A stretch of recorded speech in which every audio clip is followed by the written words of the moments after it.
আমি আজকে ফেসবুকে একটা পোস্ট করেছিলাম। পোস্টটা হলো এই যে আমরা কোনো মেয়ে, কোনো নারী যদি কোনো কিছুতে সেরা হয়, আমি পড়ে বলছি, যখন কোনো পুরুষ কোনো কিছুতে সেরা হয় তখন তাকে তার রাজা বা সম্রাট বলে, আর কোনো নারী যখন কোনো কিছুতে সেরা হয় তখন তাকে রানী বলে। যেমন ধরা যাক সঙ্গীত সম্রাট তানসেন, সঙ্গীত সম্রাজ্ঞী লতা মঙ্গেশকর। এই যে বিষয়গুলো আমি এখানে আসছি, কারণ রাজার স্ত্রীলিঙ্গ রানী তা আমরা এতকাল শিখে এসেছি। Actually my whole life was a lie. আমরা কখনো ভেবে দেখিনি যে রাজা কিন্তু রানীকে বিয়ে করেছে বলে রাজা নয়। রাজা আগে রাজা, তাই তার বউ রানী। অথচ রানী কিন্তু রাজার বউ বলেই রানী। রাজা যে নারীকে বিয়ে করে সেই রানী, অর্থাৎ রানীর পরিচয় তার স্বামীর জন্য। রানীর কোনো আত্মপরিচয় নেই।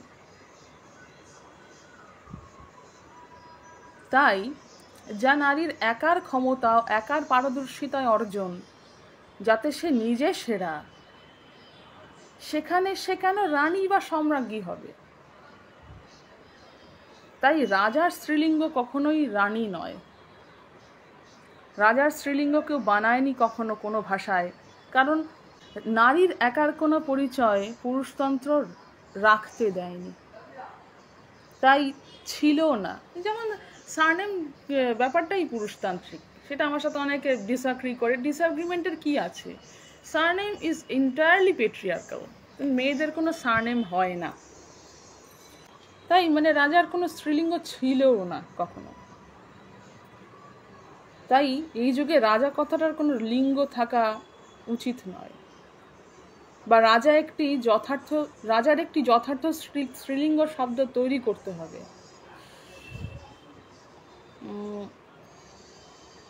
থাক, তার চেয়ে রাজাই জেন্ডার নিউট্রাল হওয়া শব্দ হোক।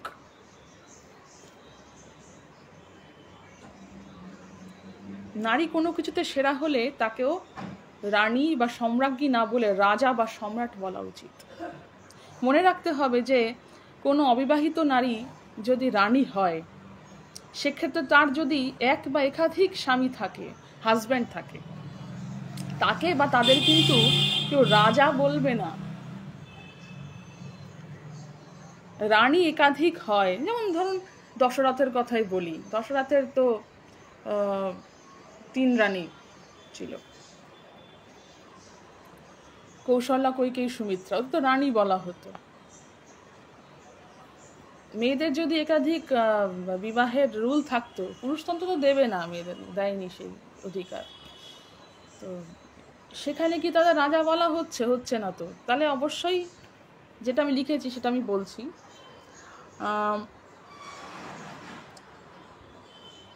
তাদের কিন্তু কেউ রাজা বলবে না। রানী একাধিক হয়, রাজা একজনই। তাই রানী একাধিক যদি বিয়েও করে, তাই তাদের কিন্তু রাজা বলা হবে না। অথচ রাজা একাধিক নারীকে বিয়ে করলে তারা প্রত্যেকেই রানী। রানী 3-4 জন বা লাখ লাখ হতে পারে, কিন্তু রাজা একজনই। তাই রানী ও সম্রাজ্ঞী পুরুষতান্ত্রিক এবং পরনির্ভরশীল এবং সর্বোপরি ঋণাত্মক শব্দ। তো এই পোস্টে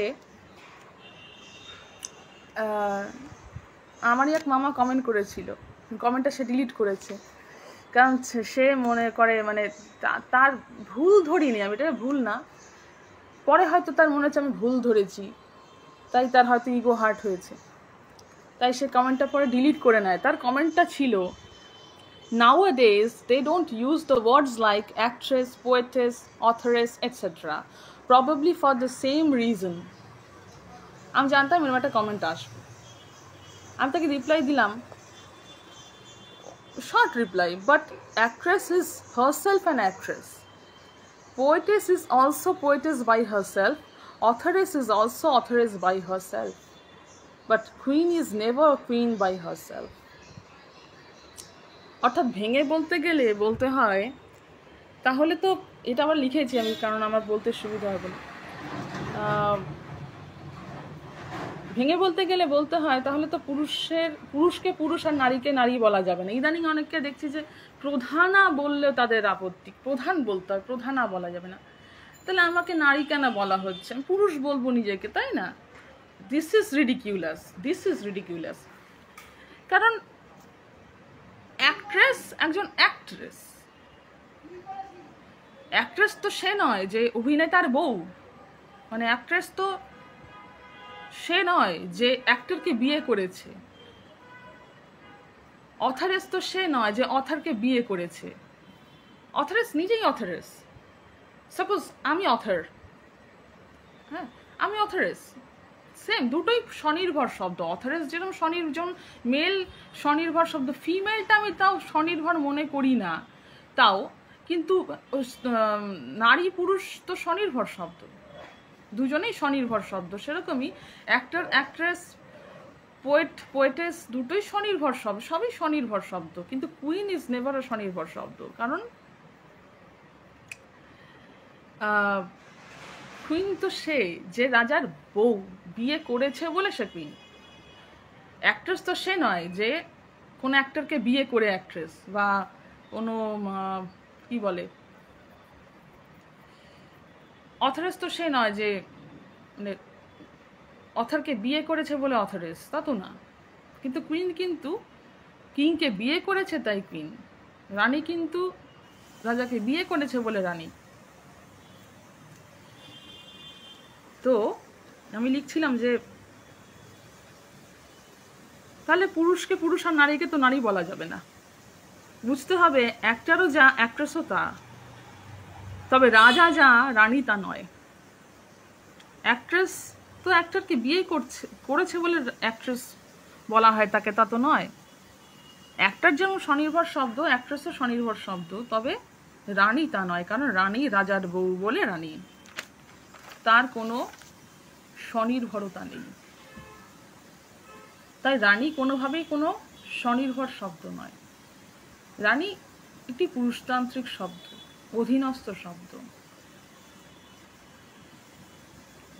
তাই এবার থেকে কোনো নারী যদি কোনো কিছুতে সেরা হয় তাকে সম্রাট বা রাজা বলা উচিত। তাই এবার থেকে কোনো নারী যদি কোনো কিছুতে সেরা হয়, বা যারাই সেরা, তাদেরকে এই সম্রাজ্ঞী রানী না বলে রাজা বলা উচিত, সম্রাট বলা উচিত। তবে সেটাও বলবো যে সত্যি অর্থে সঙ্গীতের কখনো সম্রাট সম্রাজ্ঞী হওয়া যায় না, কারণ সঙ্গীত এত বড় একটা ভাস্ট বিষয়। কারণ কেউ কোন একটা দেশের 2-3টে জনরা ম্যাক্সিমাম, বা হতে পারে 10টা জনরা এক্সপার্টাইজ করতে পারে, এক্সপার্ট হতে পারে তার, যদি খুব রেয়ার ট্যালেন্ট হয়। কিন্তু সে কিন্তু গোটা সঙ্গীতের, গোটা মিউজিক বিষয়টার সম্রাট হতে পারে না। তার কারণ হচ্ছে এক একটা দেশের মিউজিক এক এক রকম, একটা দেশেই নানান রকমের মিউজিক। আমি যদি ইন্ডিয়ার কথাই বলি, কোনো মানুষের পক্ষে সারাটা ভারতবর্ষের মিউজিকে এক্সপার্টাইজ তৈরি করাটা সম্ভবই না, অসম্ভব। এরকম কাউকে দেখা যায়নি। হ্যাঁ, সে সারাটা ভারতবর্ষে 1 নম্বর পজিশনে যেতে পারে, that's a political thing, position is always political. কিন্তু আজকে যদি লতা মঙ্গেশকরকে সঙ্গীত সম্রাট বলা হয়, আমি সম্রাজ্ঞী কথাটা ইউজ করছি না, সম্রাট বলা হয়। লতা মঙ্গেশকর তো কর্ণাটিক মিউজিক গাইতে পারতেন না,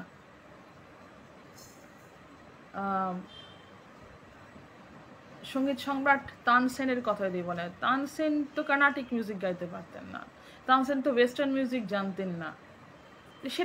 সেটা তো সে এক্সপার্টই না। মানে আজকে ওয়েস্টার্ন কান্ট্রিজে ওয়েস্টার্ন মিউজিকে তো সঙ্গীত সম্রাট তানসেন বলা হবে না, সেখানে অন্য কাউকে বলা হবে।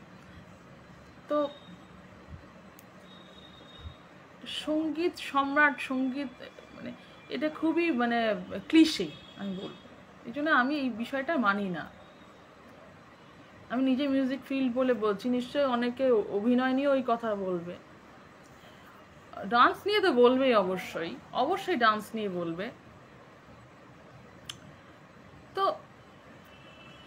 এই বিষয়টা হয় না, এটা যেটা হয় না সেটা হয় না, and we have to accept the fact. At least মিউজিকে, ডান্সে হয় না, সঙ্গীত সম্রাট হয় না। আমি শুধু কর্ণাটিক মিউজিকটাতে উদাহরণ নিয়ে বললাম, মানে উনি তো এটা পারতেন না, উনি তো আজকে আচ্ছা লতা মঙ্গেশকর রবীন্দ্রসঙ্গীত তো তেমন কিছু না। তো এটা তো সত্য, মানে সেদিক থেকে আশা ভোসলে রবীন্দ্রসঙ্গীত অনেক ভালো। তো আমি জাস্ট সঙ্গীত নিয়ে যদি আমি বলি, তাহলে আমাকে এগুলো বলতেই হবে যে সত্যিই তো music is a vast field, একটা বিশাল বড় বিষয় যেখানে এক্সপার্টাইজ কয়েকটা সাবজেক্ট অর্জন করা যায়, গোটা সঙ্গীতে করা যায় না। তাই সঙ্গীতকে জিতে নেওয়া ইজ নট দ্যাট ইজি।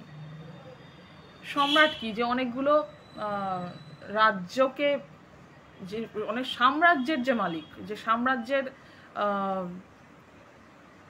যে প্রধান, তো সঙ্গীত তো কোনো সাম্রাজ্য নয়, তাই না? এটা কোনো কংক্রিট কিছু না তো সঙ্গীত। রাজাকে, যে রাজ্যের মালিক, সে রাজা, রাজ্যকে যে জয় করে অর্জন করেছে। মিউজিককে তো জয় করে অর্জন করা যায় না। মিউজিকের কয়েকটা জনরাকে করা যায়, পুরোটাকে না।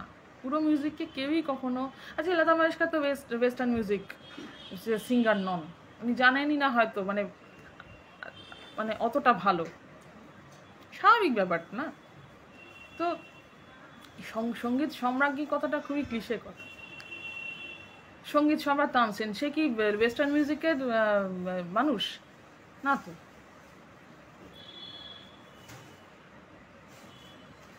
সে তো খেয়ালের সময়কার মানুষ, আর সে তো ধ্রুপদের সময়কার মানুষ, এটাও তো খেয়াল করতে হবে। আজকে যেটাকে আমরা হিন্দুস্তানি মিউজিক বলি, সে তো বেসিকলি খেয়াল।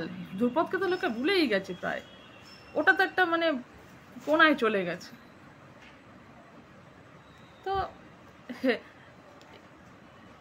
সঙ্গীত সম্রাট কথাটা খুবই ক্লিশে একটা কথা, তাই জন্য আমি বিষয়টা মানি না। কিন্তু যেই যেই বিষয়গুলো সত্যি অর্জন করা যায় কমপ্লিটলি, সে সেটা রাজা, সে সেটা সম্রাট, লিঙ্গ নির্বিশেষে সম্রাট, লিঙ্গ নির্বিশেষে রাজা। আমার এটাই বক্তব্য ছিল।